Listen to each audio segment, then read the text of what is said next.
Jeshi la polisi mkoa wa Mwanza linamsaka Emmanuel Daniel Mabula mwenye miaka 33, bodaboda na mkazi wa mtaa wa Mhandu Kisiwani, wilaya ya Nyamagana kwa tuhuma za mauaji ya Musa Juma Said mwenye miaka 34, mkulima na mkazi wa mtaa wa Maso Magharibi kata ya Mhandu, aliyeuawa kwa kuchomwa na kitu chenye ncha kali shingoni baada ya kuzuka ugomvi baina yao.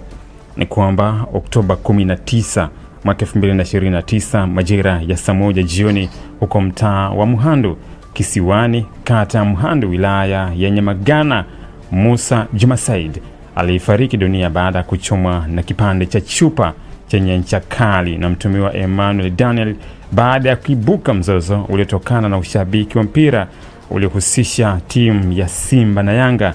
Ndipo mtumiwa huyo alitenda kosa hilo baada ya kuzidiwa hoja. Chanzo cha tukio hilo ni mzozo uliotokana na ushabiki wa mpira.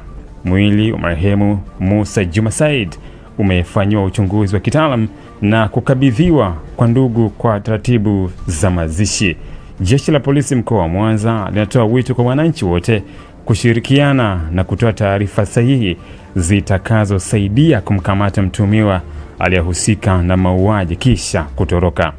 Aidha, linawakumbusha wananchi kuwa na ushabiki wa staha na hakuna sababu ya kugombana au kushambuliana kutokana na tofauti za itikadi za ushabiki kwa kitu chochote, kwani halitasita kuchukua hatua kali za kisheria dhidi ya watakaobainika kufanya uhalifu huo.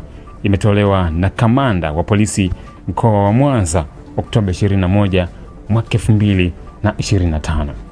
Dubai sasa Kitonga. Safirisha mizigo kwa punguzo la bei, yani dola 350 tu kwa CBM. Ni kwa bidhaa za toy, pochi, viatu na vifaa vya simu. Kilimanjaro Star Cargo, Simba Bahari.